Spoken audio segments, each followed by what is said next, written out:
who have joined us so far in this Surplus Trust Policy Dialogue Forum on YouTube, or we're using what they call StreamYard. Those of you who are more educated than us know what it is all about. It means that it's less interactive, but it allows for comments, chats as we proceed. Today we're looking at the last policy dialogue was on with the SADC on the eve of the 44th SADC summit, which was held in Harare, accompanied by much pomp and fanfare. Today we're examining that summit itself, a post-mortem of the SADC 44th summit. And including that is to reflect on the backdrop of the year before, the elections in Zimbabwe, the SEOM report, and indeed the meaning of the SADC summit, if there was any meaning at all, and to reflect on the subject, we have Tony Rila, my colleague, with whom we work on this platform. When we have Laura Miti from Zambia. She has been on this platform a number of times before. She's an activist, an analyst, and was very, very central in the elections that brought HH into office 3 years ago. Then we have Sophie Mkwena, the head of the external services of SADC, a very active journalist, one who's very au fait with regional issues, not to mention continental issues in general. And I would like to hear Sophie's reflections on the SADC in general and the summit in particular. And then we have Ali Naka, who might be joining us later because he was traveling to Ouagadougou. Will be joining the panel. And Janet Jo, who was held up in the meeting but may be joining shortly. So I'll start with Tony Rila. Tony, welcome.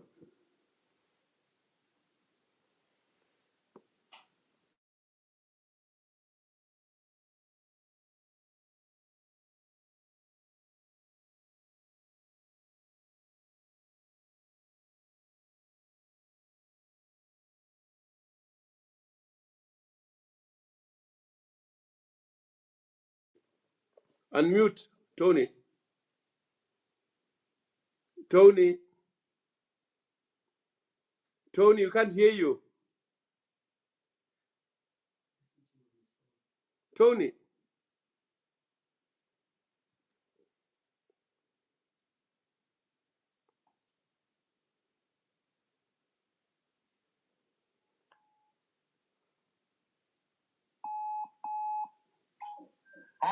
We can't hear you.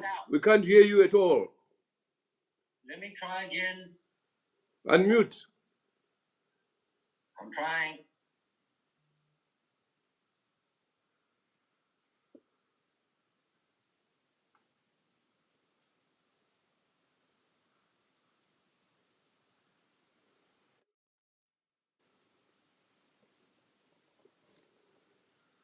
David, can you assist there, David?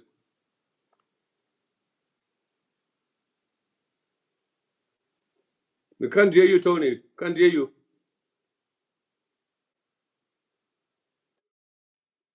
Can you assist David?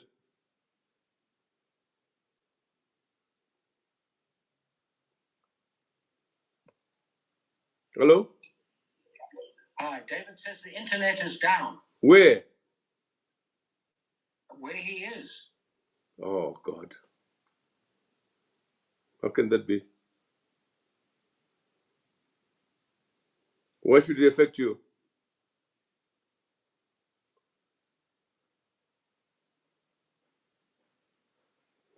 You can't hear Tony. It says David saying the internet is down where he is. Why would it affect him? I don't know what's happened. Hello? Okay, you know. Yeah, I'm here. Thank you. Yeah, Thank you. Robert has sorted it out. Right. Okay. Good evening, everybody. Sorry about the technical glitches, but that's what life is like.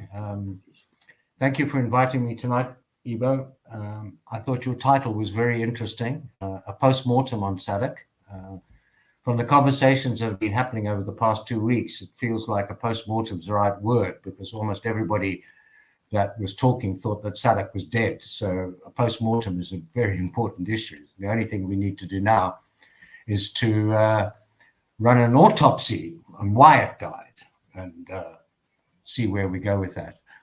Is it possible for me to share a screen from my end?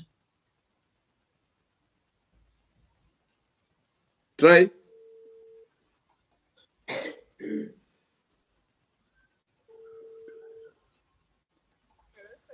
What's wrong with the internet?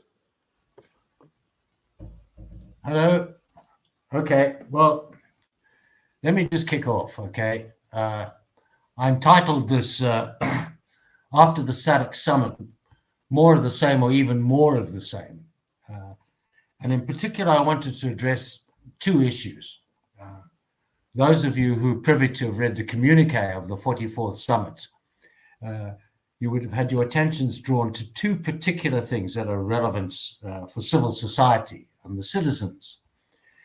One was in respect of elections, and the specific clause says that the summit commended the DRC, eSwatini, and the republics of Madagascar, South Africa, and Zimbabwe for successful holding peaceful elections. And the sting in that tale is that SADC has these wonderful principles and guidelines governing democratic elections that make no mention of the fact that they conformed with the principles and guidelines governing holding of democratic elections. So they've raised this whole issue that the only criteria for passing the elections test is it's peaceful. Nobody's on the street, and let's not worry about the technical issues. And I want to unpack that in particular. The second one, which there was some discussion among civil society here in Zimbabwe ahead of the summit, and people from Swaziland, as they prefer to call eSwatini, were very clear about how parlous the state of eSwatini is, Swaziland. And in another section, the summit noted the positive progress regarding the political and security situation, and endorsed the request by the government of the kingdom, i.e. the king, that it be removed from the SADC agenda. So quite clearly, there's no problems in eSwatini whatsoever. Now, I want to unpack both of those things. Now, you can't see my slides, so I'll pass on the next one. But the next one was specifically to talk about political trust. What do citizens think about the governments in SADC? And quite clearly, the citizens have a very low respect for key people, the president, parliament, and especially the electoral monitoring bodies. So citizens don't have much faith in electoral monitoring bodies. And that's relevant to the consideration about the elections in Zimbabwe. And bear in mind that all Zimbabweans have been waiting for a year, virtually, for some comment from SADC on the SEOM report. And the SEOM report quite clearly said, fail. And we've been waiting patiently to see what would happen. So that little statement about including Zimbabwe with the rest of the countries as holding peaceful elections is very instructive. Now, I want to recapitulate some things I said last week or 2 weeks ago about the standards in SADC. I mean, And you must notice that the statement deliberately did not refer to the substantial criteria for elections in SADC, which are free and fair, and they're both defined, right? And they're defined in terms of how the treaty is phrased, the original SADC treaty, and they're covered under a principle of human rights, democracy, and the rule of law.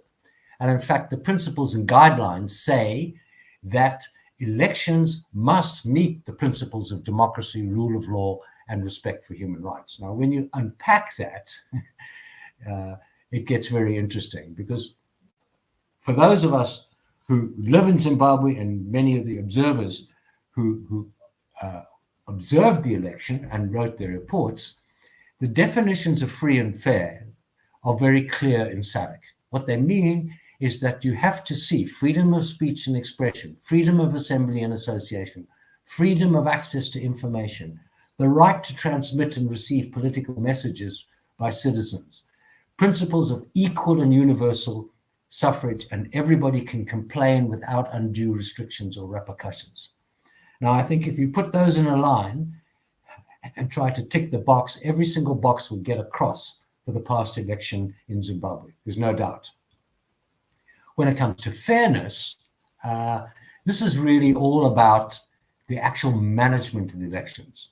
And what SADC expects is an impartial, non-partisan, professional and competent electoral management body. SADC had some very severe things to say about the Zimbabwe Electoral Commission, as did other observer bodies, and including Zimbabweans themselves. In fact, as was pointed out throughout 2022 and into 2023 on the SAPIS policy dialogues, there seemed to be no chance that ZEC was managing it in any way professionally or competent. And what's critical is the atmosphere must be characterized by the rule of law, guaranteed rights of protection, and a whole series of other kind of criteria, and explicitly where there is no violence, intimidation, or discrimination based on race, gender, etc., or other considerations. Now, other considerations, I think, fit the bill of opposition political parties. And my good friend and colleague Ibo has pointed out for considerable time that the way opposition political parties are observed is not as opponents but enemies in this extremely hostile, politically partisan process. And again, if you did tick the boxes on this election, all of Zimbabwe would have failed on all of those criteria. So what can we say then? How do we respond to this specious clause in the communique about peaceful elections? Well, the first is that peacefulness is not the only criterion for an election to pass the test. The test is not peacefulness. It's an important issue, but all the principles and guidelines, as I've just outlined, are there.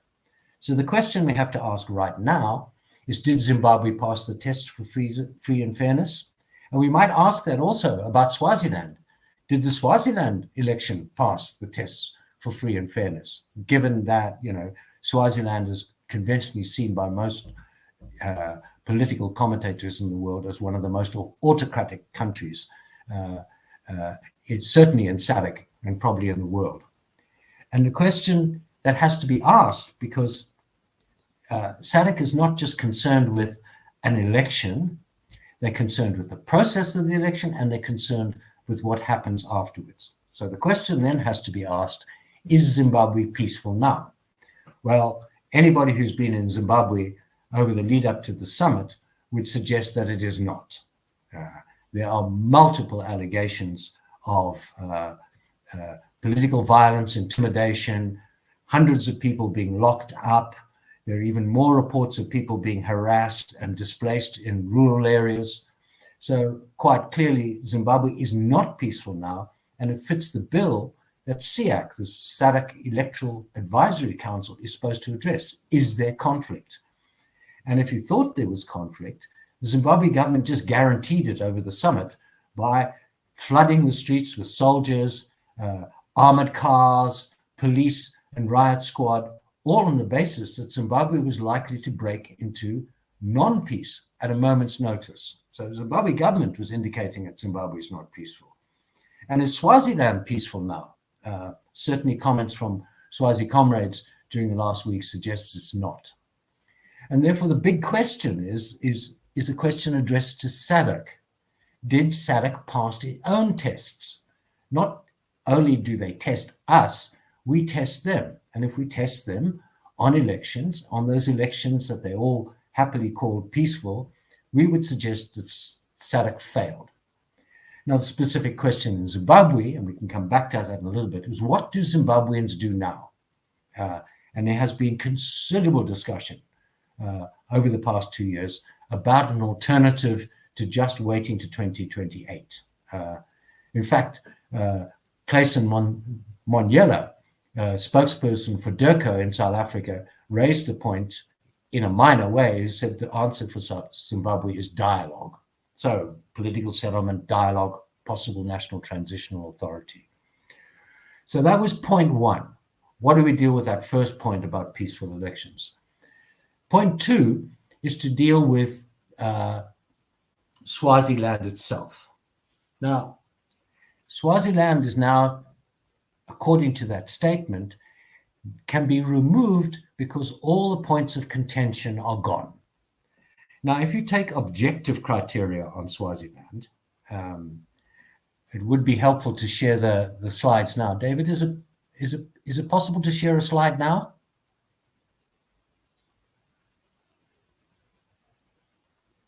Hello, David?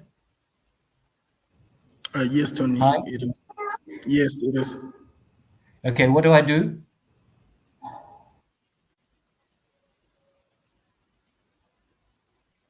Hello? Do I just show my screen? Good. Hello? Hello? David? Okay, just give me a second, Tony. Okay. Yes, Tony. I'm working on it. Yeah. Okay. What do you want, my screen?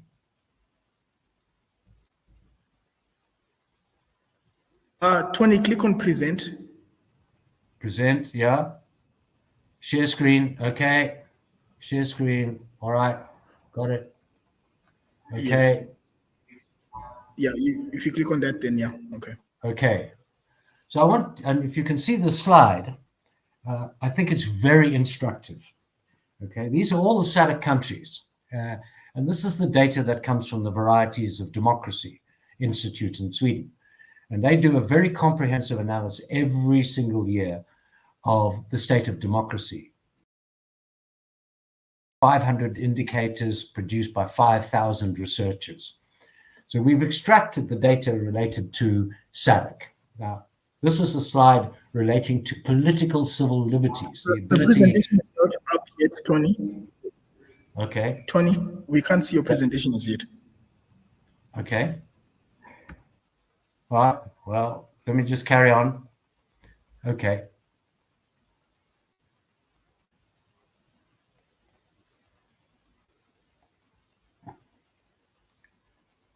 All right, don't worry about it. I'll just carry on. It's tedious. I'll just explain it as we go along. Okay.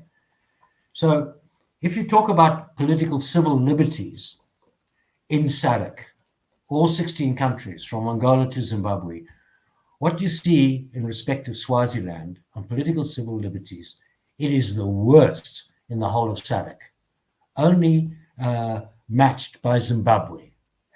And those political civil liberties in 2023 were getting worse in Swaziland. Okay, these are liberties to deal with your ability to participate in politics. And I don't think I have to explain the context in Swaziland at all. If you look at civil liberties, it's much the same position that Zimbabwe and eSwatini, Swaziland is the worst when it comes to civil liberties in 2023, and they've got worse since 2013, markedly worse. If you look at a very good indicator for whether a country is healthy, harassing journalists is a key. There are two keys that human rights people look at to tell you whether a country is democratic or not. One is what's happening to journalists, and the other one is the presence of torture. And once again, you see that Eswatini, Swaziland, is the worst in the region and getting worse. If you look at how they treat civil society organizations, civil society, our ability to engage democratically, peacefully, on all manner of issues, including politics and elections, Swaziland is once again the worst in the region and getting worse. It's matched once again by Zimbabwe, right? These are the two countries that people are very happy they've had peaceful elections. If you look at torture, that's the other criteria. If you look at freedom from torture, in 2023, only Zimbabwe is worse than Swaziland, and Swaziland is getting worse while Zimbabwe is getting markedly better. But they're way, way below every single other SADC country in the region. And another hard indicator, which is called, which VDM terms freedom from political killings. In 2023, Zimbabwe is the worst with Eswatini. Swaziland, those of us who've been on the platforms here and listened to the discussion about the murder of Museko in Swaziland a year and a half ago, still unresolved, nobody been arrested, only his widow to be harassed. And Swaziland has gone in 2013 from being a place that was amongst the better countries when it comes to political killings, and then dropped through the floor by 2023. Zimbabwe was never particularly good at this and has dropped through the floor as well. So the point of explaining these slides, and I'm sorry you can't see them, is to explain that the objective evidence from multiple sources in Swaziland, by international commentators, everyone else, is Zimbabwe is an extremely undemocratic, very unhappy, very dangerous country for civil society people to live in, and ruled by a monarch, which is something of a strange thing in the republics around us. So to remove them from the agenda because they've made such enormous progress seems completely specious on the part of SADC. So where does Swaziland go?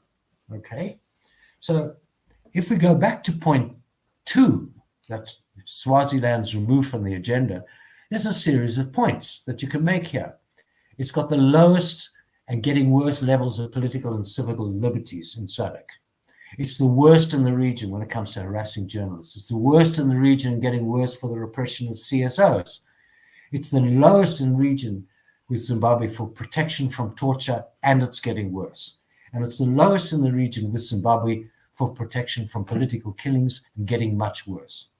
But fine, everything's fine according to the SADC summit, except for the citizens. So the question then raises, and this is linked to the post-mortem, is how do we deal with SADC? Now, this is a post-mortem about the summit that just finished, with much hoo-ha and celebration and new roads and almost complete villas and everybody happily here. The first thing that citizens have to assume is that SADC is run by elites with very little interest in their citizens. Secondly, assume that SADC will displace all problems in a country back to the country. They won't deal with it at the SADC level. They'll push it back to Zimbabwe or Swaziland or whoever. They'll say it's a sovereign problem. And remember those principles. Sovereign equality and sovereignty is the linchpin of how each country deals with SADC. You may not interfere in the internal affairs. What do? As Annalena said last week, start building citizen coalitions across borders. It's critical. If citizens don't take charge of SADC, SADC will never deal with the citizens. Secondly, an important issue, and part of using the VDEM data was to say we start providing citizen audits of SADC countries. Every country produce an audit of its country on how it's doing in democracy annually, and we should produce an independent analysis of SADC itself. How has SADC complied with its own treaty, with its own protocols, with its principles and guidelines? And fifthly, and this is a very important point that came up a couple of times in discussions around the summit, is apply regional pressure for the reinstatement of the SADC tribunal. Now, why do I say that? If there's a dispute, as there clearly was a dispute between Zimbabwe and Zambia over the report in the election, do we leave this to 16 elite leaders to have a little conversation on the side about how to cover it up? Or do we have some independent body that is capable of evaluating the evidence and coming to a judgment? For example, if the SADC tribunal had existed and Zimbabwe said, we think this report is wrong, then present the evidence to the tribunal. And the tribunal will rule whether that report was valid or not. And whilst many people feel that the reason why the SADC tribunal was binned was just because we were raising civil issues like racist land policies in Zimbabwe or torture by Zimbabweans or other kinds of issues, fundamentally, one can believe that the SADC governments began to see here was a mechanism, an independent mechanism, capable of holding them to account. So that's pretty much what I wanted to say about SADC, but I'm happy to unpack various things. The point I would make at the end is that for Zimbabwe, at any rate, the summit has left us in an unholy mess. The country is declining economically, whatever the government says rhetorically. It's certainly declining in the views of the ordinary citizen. The fractures between political parties and within political parties are becoming extreme. Ibo was in a Twitter space or an X space today and talking about the problems within the opposition parties in Zimbabwe and how they are quite clearly preventing any possible response to the chaos that we're in. And the point must be that when a country reaches this moment, and some more than a year ago, 16 months, nearly 18 months ago, we posed, Ibo and I, the notion that Zimbabwe had hit a Lancaster House moment. That was 18 months ago. We'd suggest right now that the Lancaster House moment is acute. And it's acute not just in the views of citizens or small groups of citizens, it's acute in the eyes of the regional leaders. Why else would Clayson Monyela say dialogue is the only way forward? Why else would people like Joaquim Chissano point out that Zimbabwe is a major regional problem?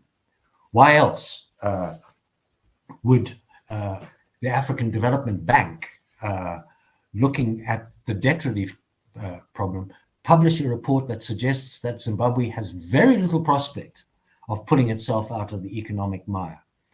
And the answer behind all of that is that the politics of Zimbabwe is so comprehensively broken that only a major piece of reform can solve this problem. Thank you very much.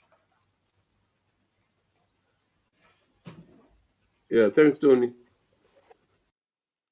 Thanks. I think we'd like to go further, a bit further, if you don't mind. A number of questions I have. One is, what is the import of the summit itself, given the backdrop of the happenings the year before, especially with regard to Zimbabwe? Well, can you hear me? I can hear you. Yes.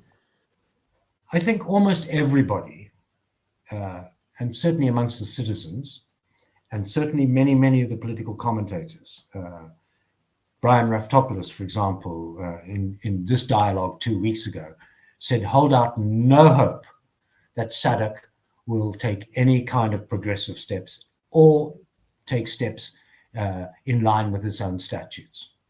So the import for me, at any rate, is that the position that we've seen, and that's why I put the title in there, more of the same or even more of the same is that SADC countries are unwilling to dispute amongst themselves. They'd rather leave everything to the sovereignty of a country and for them to solve their own internal problems. And I think it was instructive that the Zambian premier was not at this meeting, given all the fractious stuff that happened between Zimbabwe and Zambia over the election, completely unjustified by Zimbabwe. So the import is that they are not going to take any comprehensive action around the SEOM report at all. You know, to all intents and purposes, it's dead and buried, and it's part of history. So what is the import of SADC then? Well, what's the meaning of SADC? You showed in the last presentation 2 weeks ago, you showed clearly the disparity between rhetoric and reality. And we thought that you would be able to highlight further the bland nature of SADC. Yeah, it's empty. It's a rhetorical show. It's the veneer of democracy with no content whatsoever. I think all the data in the region suggests that SADC is a meaningless institution. It looks good. It provides an umbrella for believing that there's something called solidarity and intention to integrate, to create an integrated developmental community. And the answer is none of that's true. And it's never been true. At this particular point, I think the citizens of SADC have got to say is, what is the point of having this body anymore? Because it's a farce. Because if the belief is that if you have a problem and that problem conflicts with rules, treaties, they're going to do nothing about that. So what's the point? So maybe citizens they've got two choices. Either we're going to try to make SADC work, or we've got to agitate to close SADC down completely. Laura, are you ready? Hi, Ibo. I'm ready. What's the meaning of SADC, Laura? Now, what's your assessment of SADC as a regional body?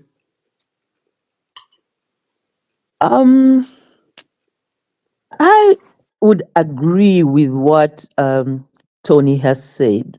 By the way, I can't put on my camera because it's of no use. We have no power where I am, so you'll just see a dark screen. So, welcome to the club, darling. Yes, I'd say we're on solar here. Okay, so I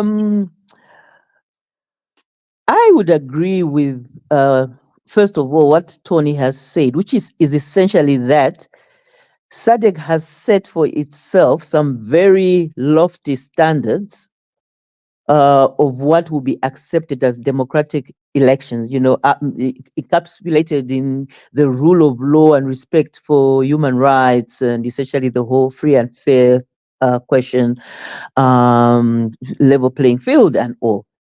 And then it progresses to legitimize elections that go against almost every one of those principles. I think essentially that's what Tony has said, giving the example of Swaziland and Zimbabwe. And none of us can argue about that. I think what I'd say is that SADC, like the AU, is very depressing. Preparing for this talk, I came to the conclusion that Tony makes, which is that free and fair elections and democracy and all that for SADC citizens remains sadly in the hands of the citizens of each country. So citizens of each of our various countries, and I think even our collective, cannot depend on SADC to ever stand up for democracy, stand up for what is right. SADC knew like we all did before the last elections in Zimbabwe, that there was no way they were going to be free and fair. Standing very far and just observing, you knew that all that those elections were going to do was legitimize a dictatorial regime and give it a new start in terms of another 5-year term. There was no way that anything that could be called democracy was going to happen in Zimbabwe. But we went through the whole farce. You know, when there were issues of observers and all that, I really felt, you know, terrible in the pit of my stomach, because it was essentially watching someone prepare for a crime, you know, and the judges and the judicial system and everybody is the one that is facilitating that crime. So that is what was happening in Zimbabwe. And like Tony says, you remove Swaziland from the agenda at a time not long after Thulani Maseko was murdered, and everybody knows was murdered by the regime. So what I'd say, therefore, in short, is that SADC is of no use to its citizens. And I agree with Tony that it falls on the individual citizens within countries, and further than that, if possible, the ability of citizens to support other citizens, which of course is very difficult when the issue of sovereignty comes in. You know, your own governments will say to you, do not interfere, and that kind of thing. But it is extremely important for citizens. For example, we in Zambia, who seem to have a little bit more breathing space than other countries, to speak up for Zimbabwe, to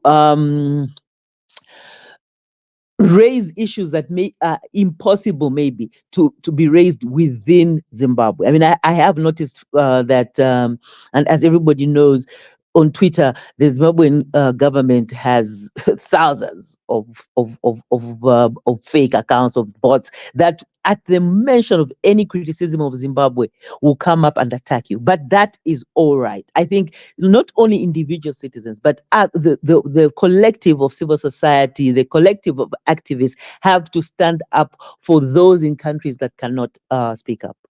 So I was going to say, to repeat what I'd said at the summit ahead of this Sham SADC summit, the CSO summit, is that if you take the case of Zambia, one does get a sense of trepidation almost in knowing that there is, you either hold on to the passable democracy that exists, that is not perfect, like I said, but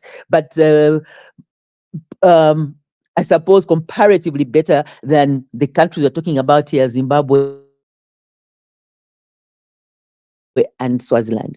You know, the understanding that if things go wrong, if we get the kind of president in office that refuses to pass power onto another, which is something we have depended on, which is something which Zambia has been lucky, blessed. I don't know what you want to choose, but one of the things that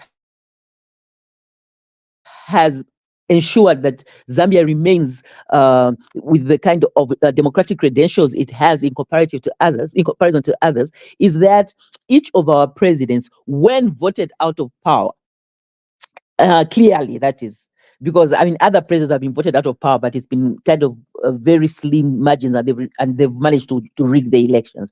But when it has been clear that someone has been voted out of power, our presidents have handed over office to the new president. And like I said last time, we have had, I think almost since independence, an army that is very politically uninvolved. I'm sure they have their own thoughts, but very neutral as it can be seen. You never hear their voices, and you don't consider them a player within politics. And when power has passed, the army has immediately saluted the new commander-in-chief and moved on. Now, what I was going to say is that what is frightening as a Zambian is that if for any reason this state of affairs regresses, you know, if we backslide, we are on our own. You cannot depend on SADC. You cannot depend on the AU. And for that reason, you think if you look at a country like South Africa, you again thank God that given all that happened, how contentious their election is, their democracy held. But it held because of their own systems, their own institutions, and their own belief in democracy. If for some reason that election had ended up blowing up and that kind of thing and seen as not free and fair, South Africa could not depend on SADC. SADC could just have given it a tick in the same way that it gives a tick to Zimbabwe, in the same way that it ticks Zimbabwe and it ticks Zambia. You know, if you think about it, that's crazy. If you tick Swaziland and you tick South Africa, that doesn't make sense. So I think essentially what I would say is that SADC, yes, is moribund. It's of no use as a political force. It's just there for the presidents. And the most important value to those that lead SADC is this issue of sovereignty. And when you hear the word sovereignty, it means let each person do their nonsense and leave me alone. You do not interfere in order to protect the citizens. You only interfere, if you can call it that, you're only to be heard to support whoever happens to be in power. That essentially has been the problem of Africa for years, for decades, since independence, in that unless maybe apart from the case of Tanzania into Uganda with Amin for its own reasons, we have not stood up to prevent massacres, to prevent genocide, to prevent dictatorship. You know, it's almost like watching a wound fester and then maybe heal and then come out of that situation. So maybe a little bit in West Africa as well. You see a few times where you can maybe the Western African countries have come together trying to support democracy, I'm going to call it that. But my simple answer is that we here in SADC are in a very sad place. And given the kind of countries we are, where essentially you have a peaceful people, yes, kind of passive people, countries which really should be easy to run as democracies, it's very sad that our leaders are so spineless and so self-interested and do not look out for anyone. Thank you very much.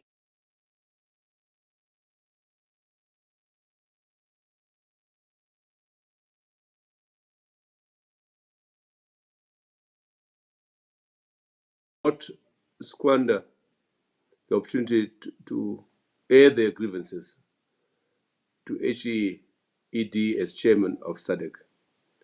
I know without any doubt that their concerns will be addressed well, without fail. I don't know whether it's sarcastic, that kind of comment, the expectation that that Mnangagwa can deal with the problems which we have tabled or which should have been tabled before the summit. There was a cynical remark by one of the insiders here in Zimbabwe, which said, "Well, to hell with all of you, Vandas and others, we had a petition to SADC last year, requesting SADC to take action on the basis of the SEOM report." He said, "Now you can address that to Mnangagwa himself." Now,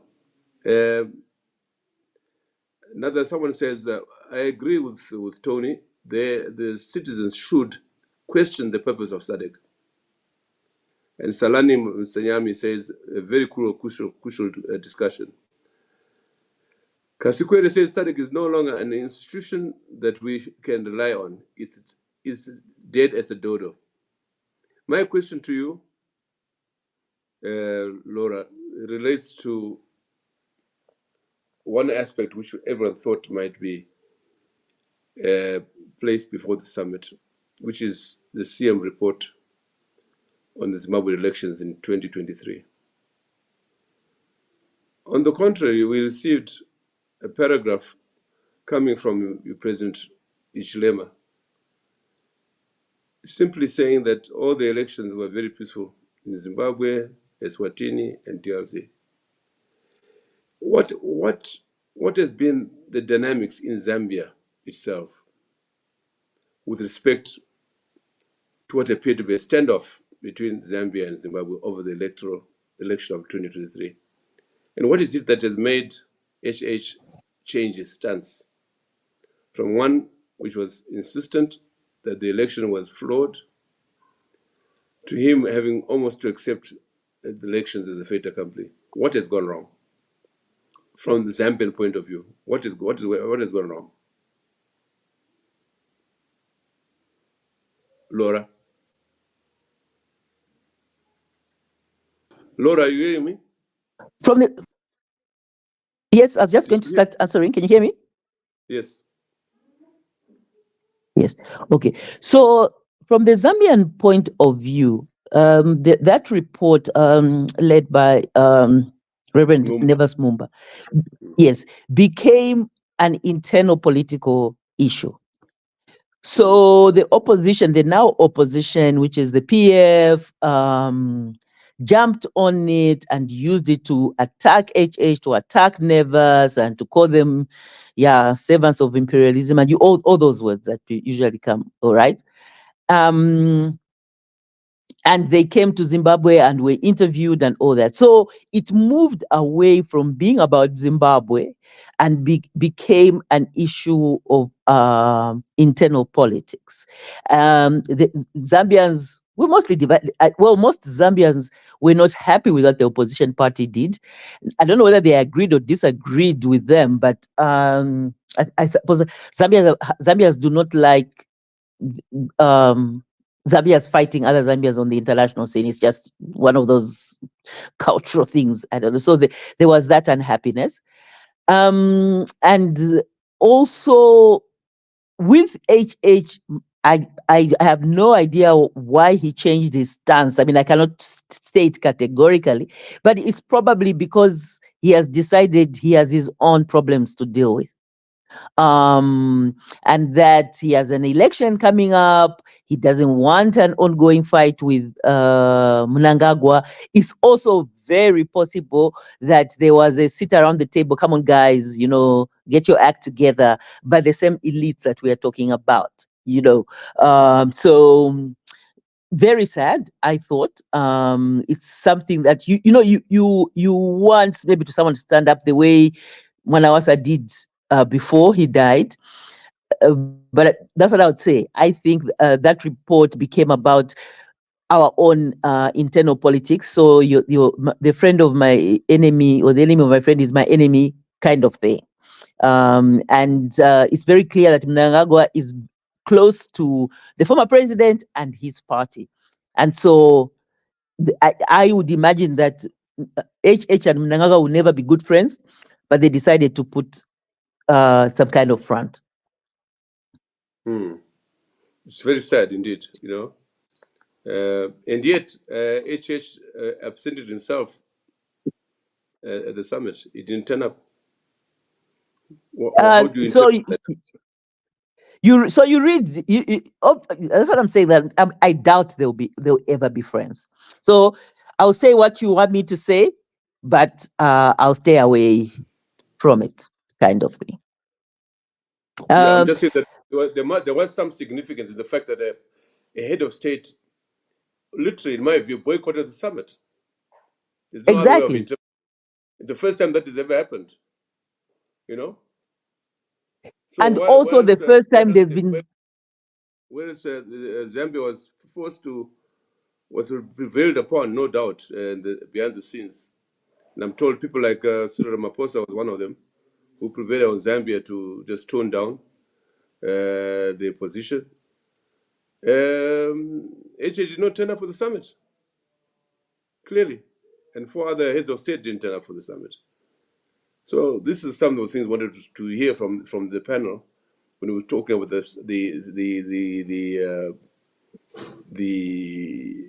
post-mortem of the summit, was to assess the condition of SADC as things stand.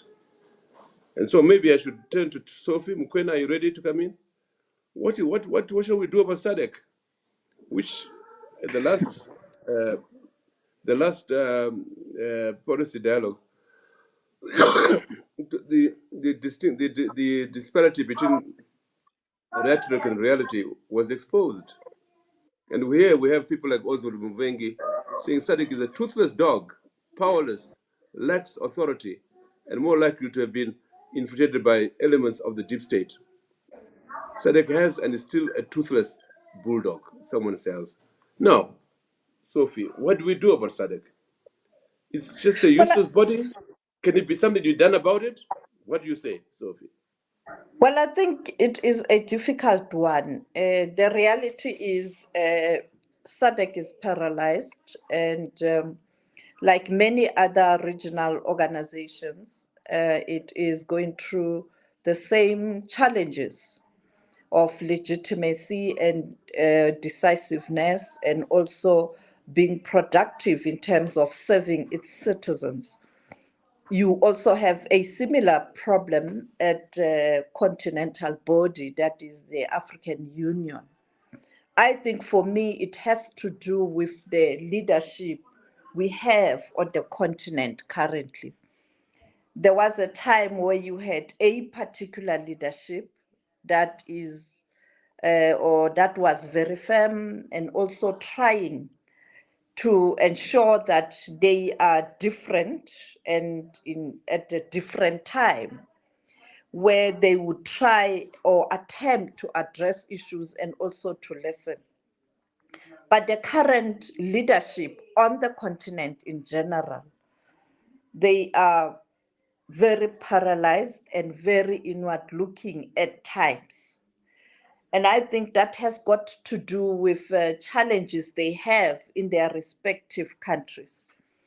After the economic crisis of 2008, every leader wants to rebuild and they are inward looking.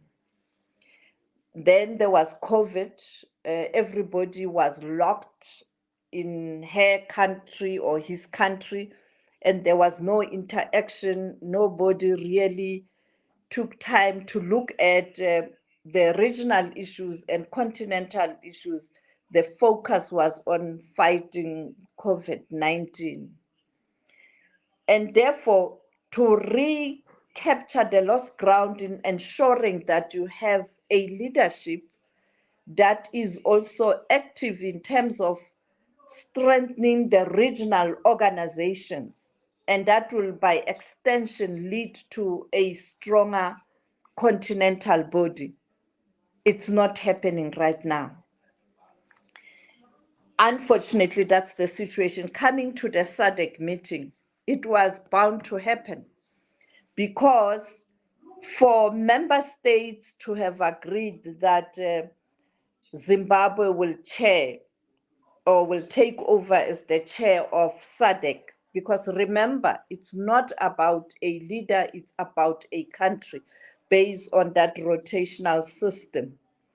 That was a clear indication that nothing was going to happen at this summit, because the person who is doing the job on behalf of the country, the chair, is now in a powerful position. The outgoing chair and the outgoing chair of Troika, they are living. And typical people, when you are in your last miles of your leadership, you become a lame duck. No one listens to you. They are looking to who will be a prospective leader or who is the incoming. And therefore, clearly, Hichilema's voice was weakened. And it has to do also with the internal challenges between the two countries, because he also didn't want to be seen as using this report to hit back at President Mnangagwa. And he also has his own challenges. And unfortunately, some of the opposition leaders in Zambia are friends to President Mnangagwa. So you can see that it was bound to happen like this. For South Africa's part, after ANC performed badly, losing power, ANC was weakened. And by extension, South Africa was weakened in the region and on the continent. I get calls from people in the region who are saying, this is a former liberation organization, now in a government of national unity. How are we going to interact with ministers coming from the opposition? Because the liberation organizations, even though some of them are not in power, like in countries such as Zambia, but some are still in power. And therefore, it was a huge, rude awakening call and a threat to themselves in terms of political instability and also security instability.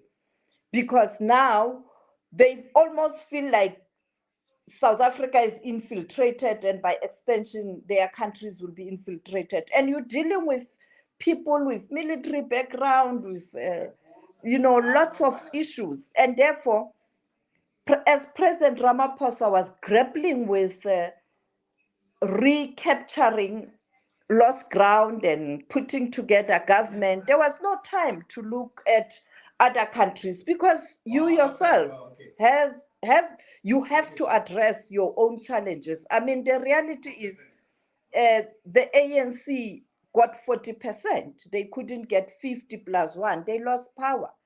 And when you've lost power emotionally, psychologically, politically, you are weakened, and you have to find a way to stand up and put brave face, put together government, because you still have more numbers compared to other parties. So I can't see him being hard on other leaders. The priority will be, how do I deal with challenges facing the country? And therefore, the issue of who becomes SADC chair and the issue about the report, it's not a priority for him. However, he did still demonstrate that the fact that he didn't arrive a day before and agree to be paraded, but only went in to do business of SADC and immediately went out, because by Sunday he was in KwaZulu-Natal doing the ANC work, a province where they really performed badly. And that's what I'm talking about when I'm saying he has to focus on national issues and internal party issues, because this is his last term. He wants perhaps to ensure that by the time the ANC is going to a conference, there's some stability in the country and also in the party. Sophie, can you hear me? Yes, I can hear you, Prof. You made the point, a very strong point, that what we have in SADC, and which accounts for SADC's impotence, is the leadership. We don't have the Nyereres, the Kaundas. No? There is no leadership in the region. And so, coming to South Africa specifically, even before the elections, you have had a very laid-back role on the part of the South African government. In fact, you can argue that SADC became weaker since 1994. Because SADC was very vibrant as long as it was anti-apartheid, as long as it was conflict with the frontline states. When South Africa became free, South Africa itself became a very laid-back, expedient attitude towards SADC. I mean, we have had the Zimbabwe problem ever since 2002. South Africa has shown an incapacity to deal with the Zimbabwe situation, either in itself or as part of SADC. You saw its role last year. Just to give an example, when Mbalula blocked my election last year at the OR Tambo school. And he did so with an email from the ZANU headquarters, where he was discussing with ZANU. One has to reflect on that. I mean, and therefore the question is really, how do you hold a summit, Kabelo, Kobza asks, how do you hold a summit in a country where more than 200 people are arrested? And on top of that, having a SEOM report that they rigged election and you still do nothing about it. SADC is a useless voluntary body, someone says. So, what do we do about SADC, Sophie?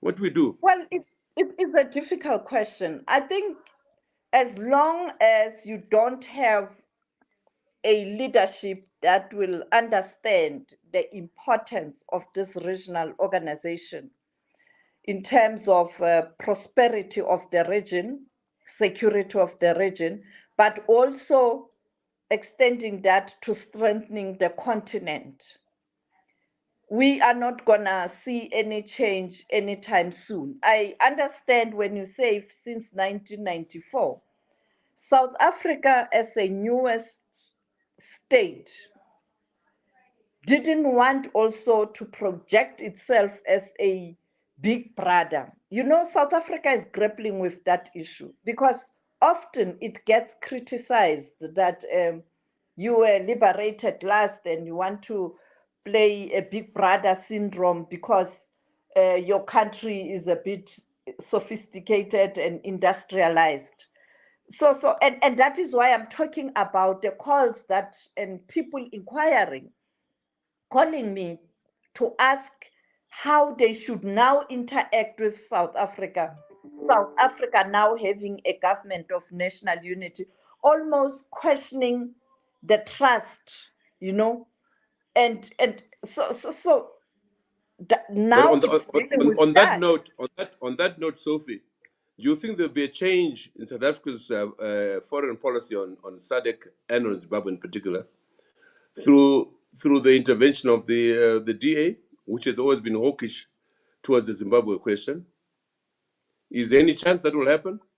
I can't see DA prevailing over the ANC because it didn't win elections outright and it doesn't have the biggest number. ANC can still, if the GNU doesn't work, ANC still has an option of a minority government. So it is going to be very difficult because much as ANC didn't get 50+1, it has got majority of numbers. And by extension, it can have a minority government and take issues as they come in terms of votes in parliament and lobby other parties. And you've heard, particularly the other parties who are in the opposition, saying that we are willing to vote for ANC on issue by issue. And therefore, I mean, for example, let's take for an example, the agricultural show. We are told that the president is likely going to attend the agricultural show. Now, if he's attending that kind of an event, he has to be accompanied by the Minister of Agriculture. He is part of cabinet. He has to represent South Africa or at the regional level, country-to-country relations on agricultural matters. If President Ramaphosa asks the leader of DA to accompany him as the Minister of Agriculture, will the minister say no to the president? That will be a defiance. So it is not going to be easy. The president has made it clear that its foreign policy is not going to change. Yes, they will listen, they will tone down, but the policy will remain the same. And they are saying it's still anchored around peace and stability and negotiations to find solutions to African problems. So nothing has changed.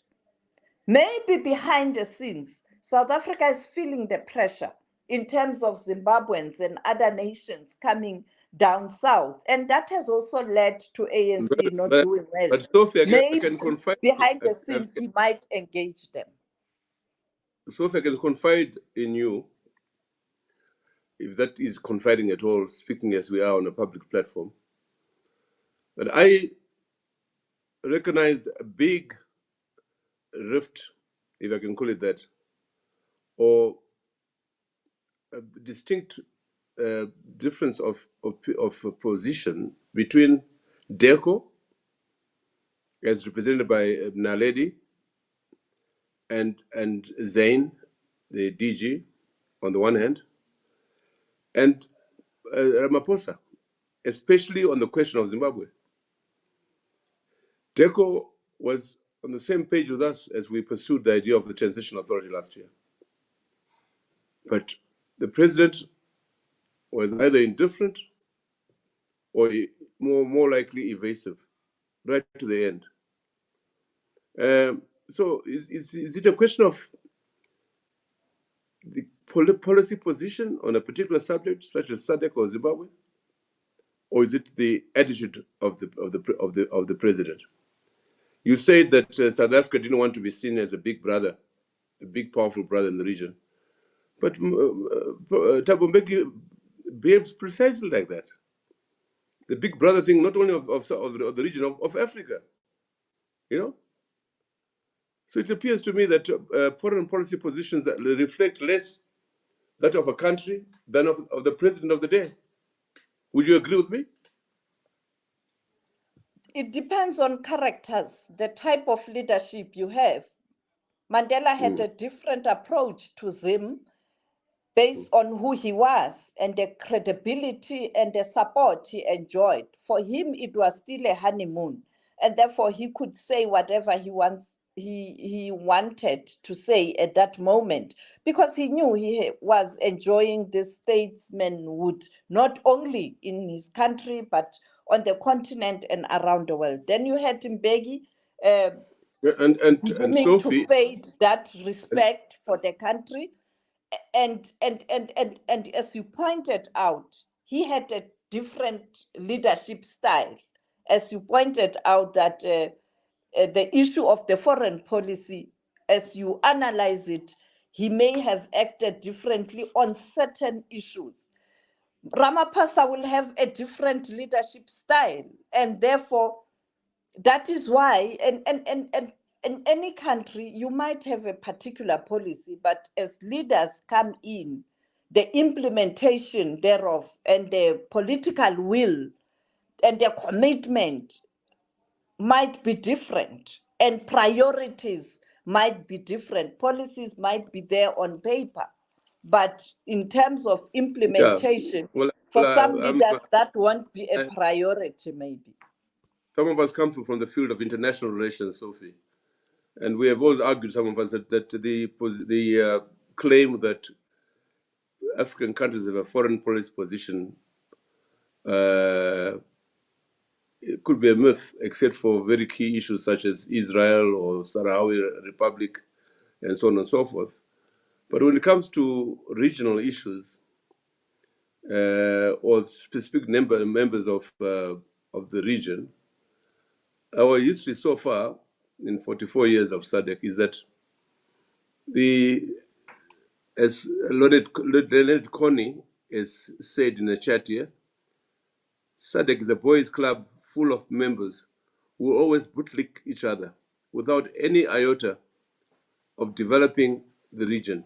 It has been reduced to a Muppet show without any utility. It's a meeting of useless leaders. This is coming from citizens. And but Sophie asked Kabelo, which one is better for South Africa? To be criticized by doing the right thing than holding hands with ZANU-PF, but keep on making citizens suffer? That's a question to you from Kabelo. What do you say to that? The reality is, leadership is all about honesty, credibility, and consistency. Mm-hmm. That's what a leader must do at all times. But as I pointed out, this is how leaders are handling issues in the region. And as I pointed out, you have a different leadership that is not really looking at how, as leaders, they can address the challenges facing the region. They are too inward looking, but also it looks like they don't want to, I don't want to make Zimbabwe angry. I don't want to make Zambia angry. I don't want to offend South Africa. So you have that problem. But at the end of the day, for me, it's unfortunate that some countries must carry the burden of their citizens moving to other countries looking for greener pastures, not by choice, because that kind of a decision, it must be by choice. We are the continental citizens, the citizens, global citizens. We can move as we wish in a legal way, but not because we are squeezed in our own country. And it is creating the instability. It is creating the instability. And I think, I just hope leaders can really, really do introspection. That why are you a leader? Why your people must suffer when you are a leader? Because if you are happy, if your citizens are happy, they will continue to support you. And you will have a peaceful country. So I think, and I am not a political leader, I'm just a journalist. And therefore, I might be thinking, or I feel differently from, I'm not a political leader, I'm not a politician. And maybe I'm too unrealistic in terms of what politics is all about. But the truth of the matter is, when you are a leader and your people are suffering, how do you feel? How do you sleep at night when there can be solutions? This is something that we always are not able to ask leaders, because some of them are not even available to speak to the media on these hard issues. But Sophia, at the end, towards the end, we'd like to ask you your suggestions as to what can be done to reform SADC, to make it less a club of a boys' club, as Leonard Coney has said. Let me turn now to Tony. Tony, are you there, Tony? I'm here. There's Shigwada there. Go to Shigwada. What does the constitution of SADC say to a president who was sworn in illegitimately?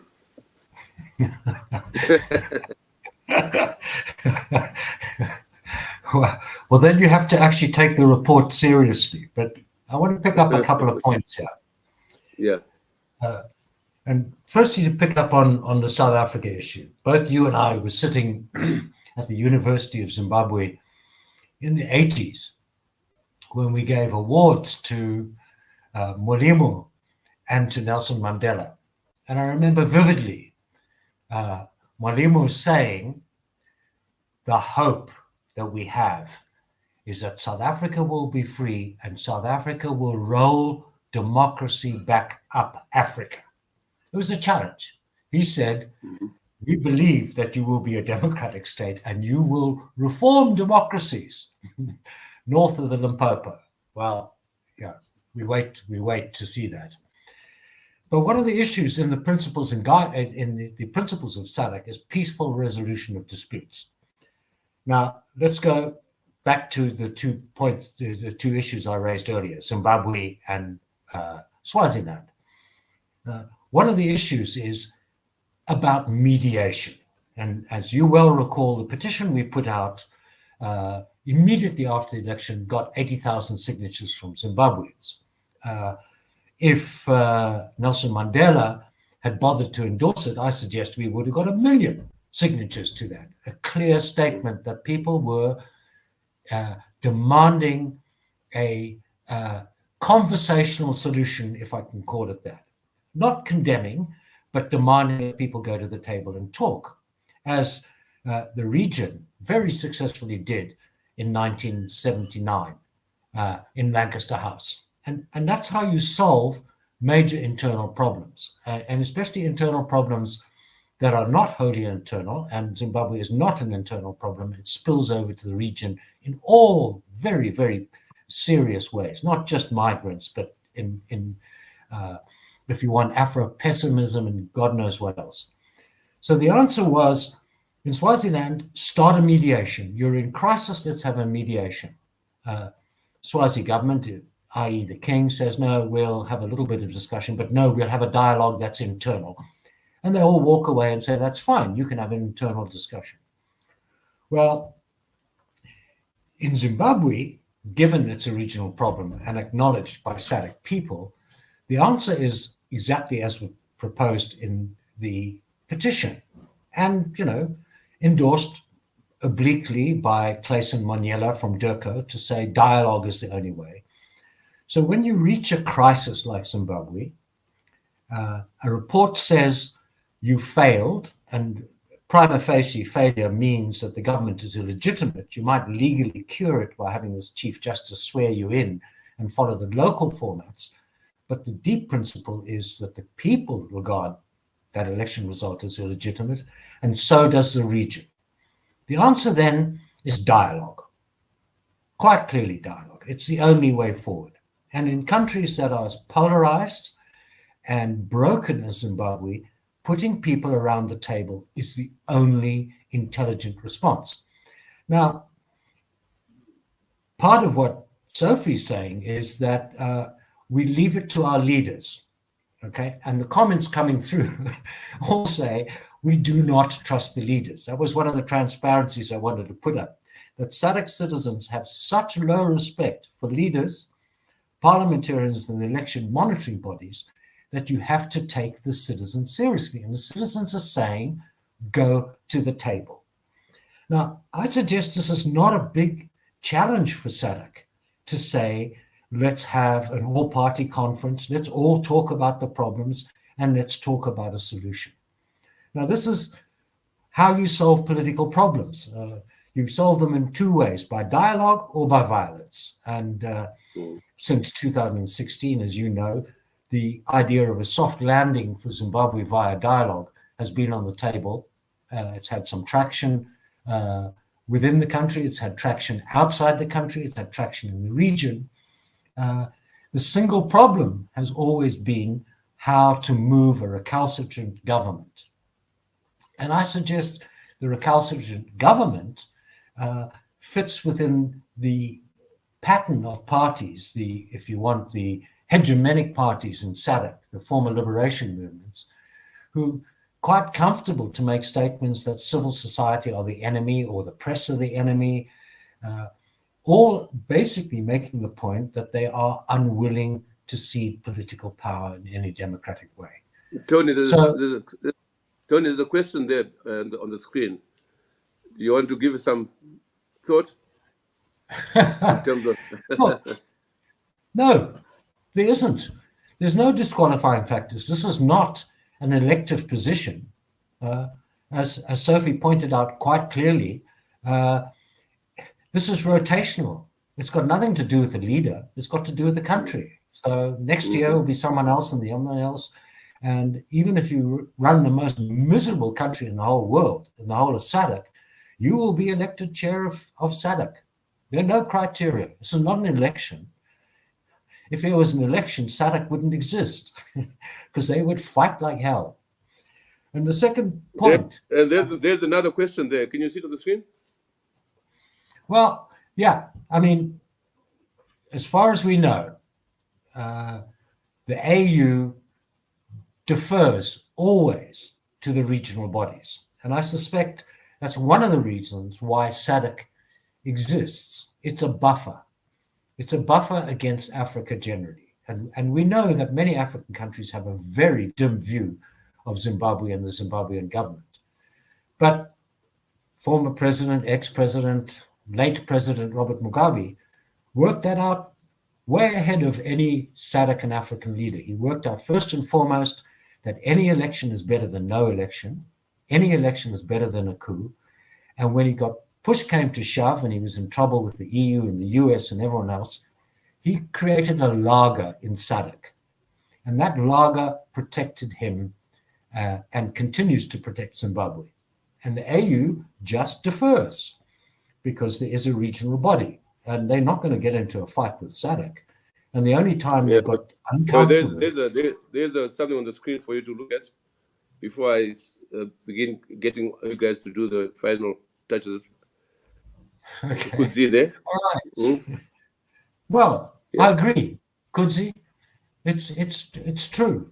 In the civic discussions that have been taking place around this summit, in the previous SAPES dialogue, Annalena pointed out conclusively that either the citizens take charge of SADC or SADC will never, ever listen to them.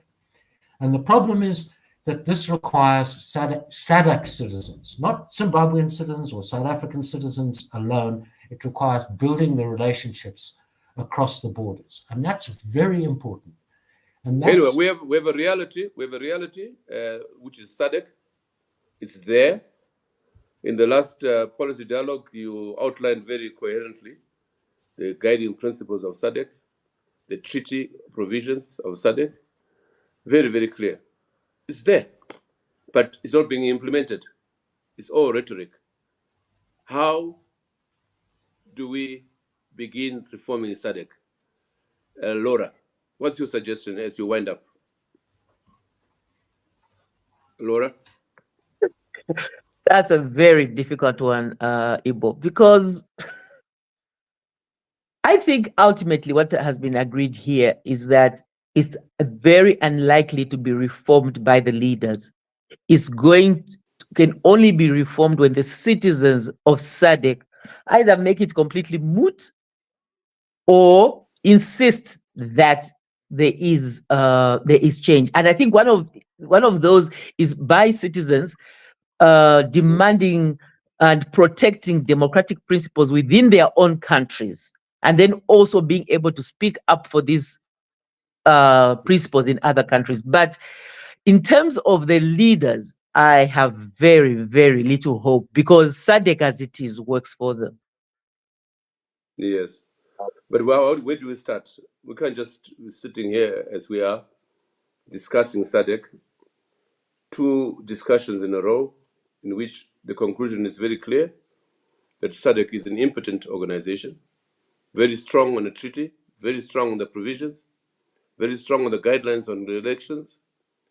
And indeed, we had for the first time in 2023 a SADC observer mission declaring that Zimbabwe's elections were farce. A situation we knew from 2000 that most elections, if not all, in Zimbabwe were as farcical. And yet this one is the most farcical, where ballot papers were distributed late, where the security system called FAS was in charge, where the delimitation commission was fraudulent, and so on and so forth. And yet, it's business as usual.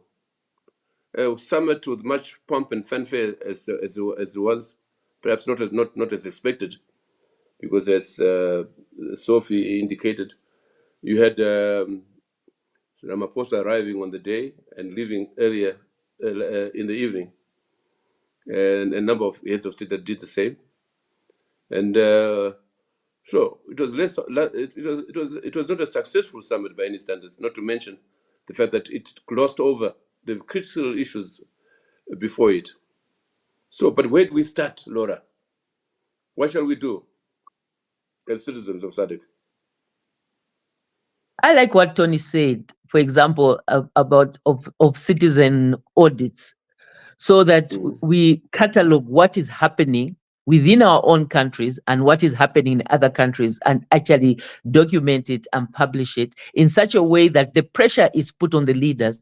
As it is, other than such spaces which are really occupied by intellectuals, some kind of echo chamber, really, there's very little talk from ordinary citizens.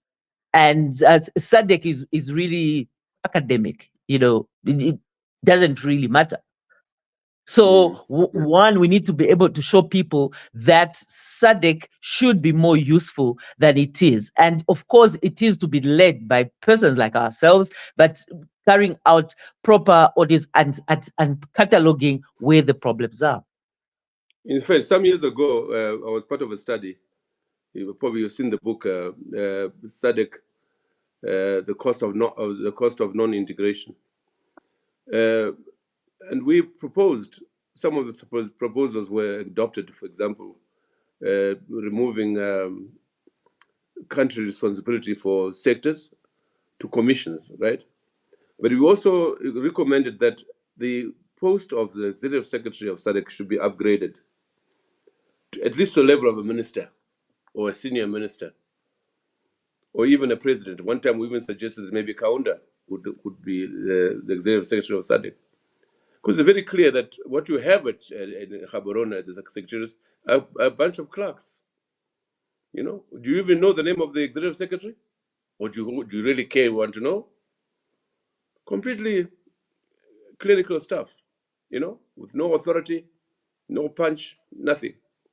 So maybe we should begin at that level of looking at that study we did 10 years ago and see whether we can begin effecting it. Because the argument is twofold. One is that SADC is a very important organization in terms of integrating our region and feeding into the continental unity around the AU. And secondly, that it is an important body through which the citizens of the region can coordinate and hold their governments to account. So I think we should look at that. Sophie, what is your view? How do you reform SADC? How do you make SADC do I what it's think supposed to do? I think the recently appointed structure of eminent persons in the region, I must, because I don't want to say I hope. It's a hopeless statement actually. They must ensure that they press a reset button. People like former Tanzanian President Kikwete, he and others must ensure that they restore the SADC region to its former glory in terms of what you spoke about, how it functioned before 1994. This, you have also other leaders in the region. Take, for example, Dr. Nkosazana Dlamini Zuma, former Foreign Affairs Minister, former AU chair, and former, someone who was in exile, who understood the role of countries in terms of the liberation of this southern region in relation to frontline state.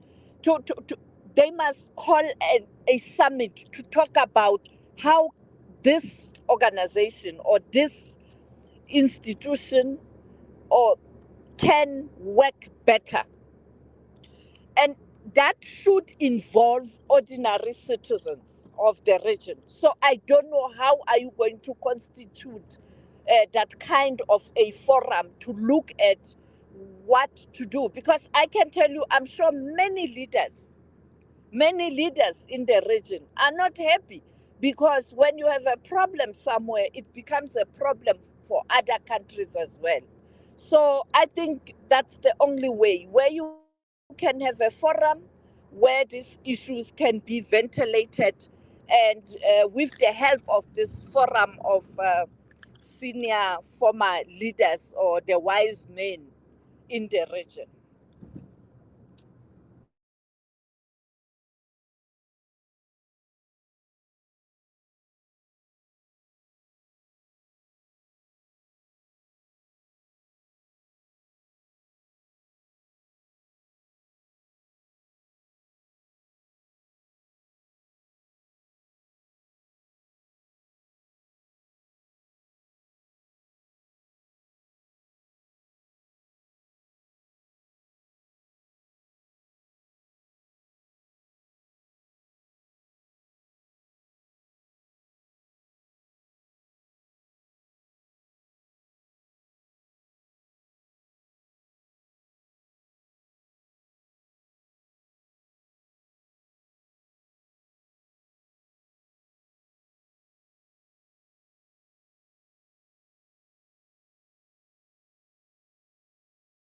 muted or hi.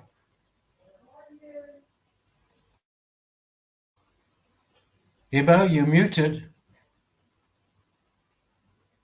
Hello. Hi, Tony.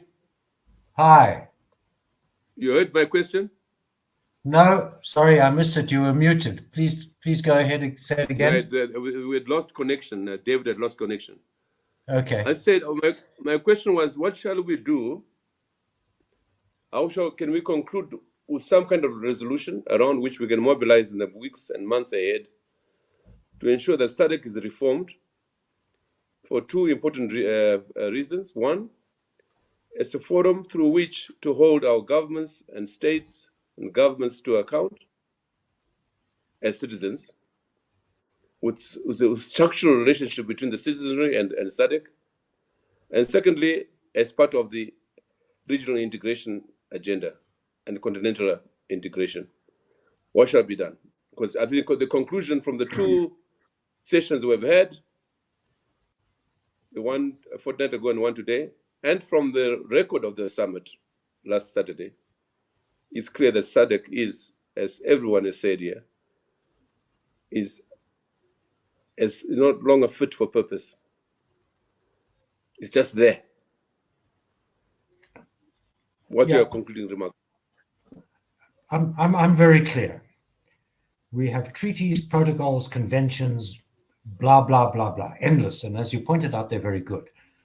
Potentially, these are all actionable. In other words, they require accountability. So how do you have accountability? Well, you don't have accountability with a bunch of elites amongst themselves chatting. You don't really get accountability by having a high-level advocacy group. I'm not disputing eminent persons. I think they're very important politically. But accountability requires law. And that's what SADC had. It had a tribunal. It had a place in which citizens, civics, even governments could go to a court of law and say, I have a point of dispute, and we wish you to deliberate upon this. The mobilizing point for me in SADC is to demand the reinstitution of the SADC tribunal. And that means that there will be an avenue, and it links from the elite through the secretariat, through individual governments, and down to citizens. You recall that one of the cases that the SADC tribunal dealt with was the torture of a Zimbabwean citizen, Gabriel Shumba. And they ruled, in fact, that he'd been tortured, and he'd been tortured by the Zimbabwean state. Now, that was a very important point of accountability. So my sense is, what's the mobilizing factor? The mobilizing factor we keep talking about is how to hold SADC accountable. And we want that mechanism. And I suggest that the citizens of SADC need to agitate. They need to hammer all of their governments, and particularly the ones that could be progressive, like Zambia, South Africa, possibly Angola, maybe some of the other SADC states, will see the advantage of having a dispute mechanism that deals with state complaints. Not just state complaints, but complaints within states. And for me, that's a mobilizing, attainable goal. The idea that we could persuade the elites and political parties who are not willing to give up their political power is extremely difficult. And what I can see from looking at all the data on SADC is the inability to move the governments of the region, and by implication SADC itself, has incredibly demobilized the citizens of this region. The citizens of this region have given up on leaders. They've given up on states, they've given up on governments, and they've given up on opposition political parties. Probably the only people that citizens in this whole region trust are NGOs, CSOs, traditional leaders, and churches. And that's a damning statistic about the region. And anybody doesn't believe me, go to the Afrobarometer and see what citizens actually say.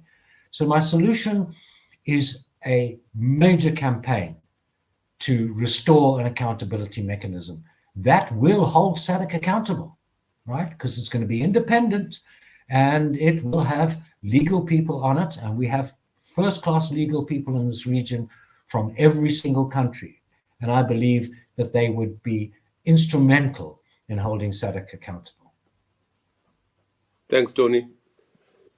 Yes, we're not giving up.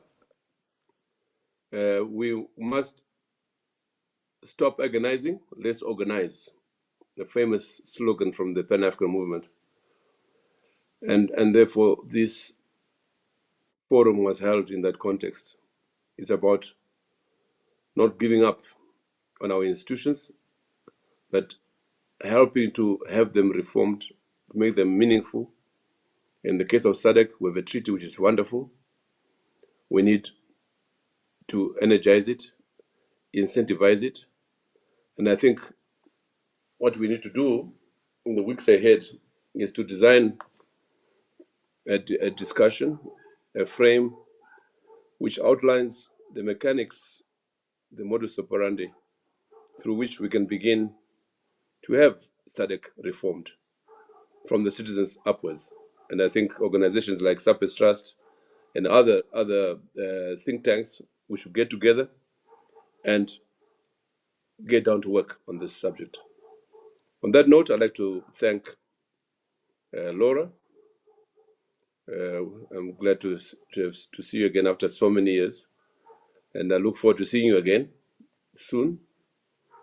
My sister Sophie, who came in the last minute, very last minute, and saved the day for us, and for the usual strong interventions that you make, Sophie.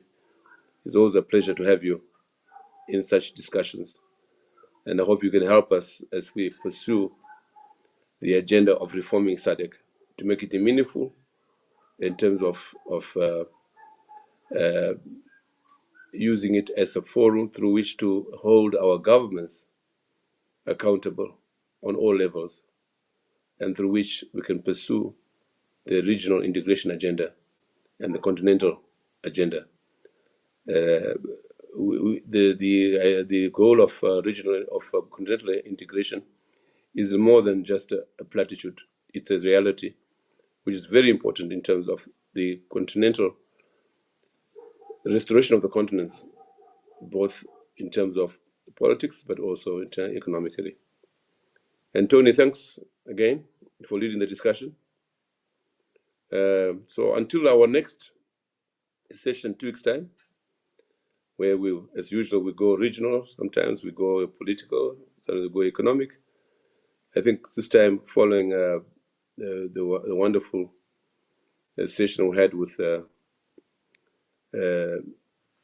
Salana yesterday, we'd like to pursue the idea of the idea of Salani Musayami, who runs a very important platform on which some of us were present last night. We had over 6,000 people on that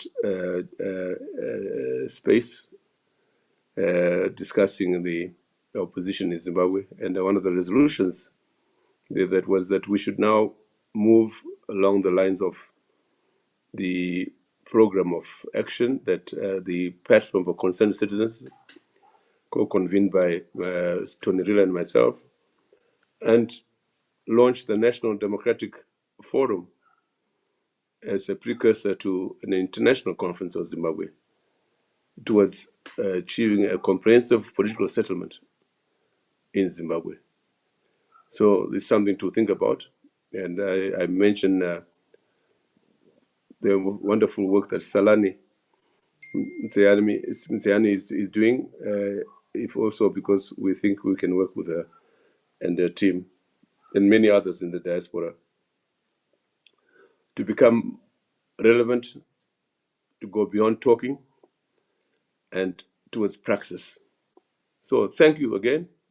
And those who joined us, we had a good 122 plus on YouTube.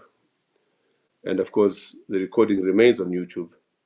We hope that people will be able to visit it and spread it, circulate it. We are here, yes, as a policy dialogue, not just to talk, but to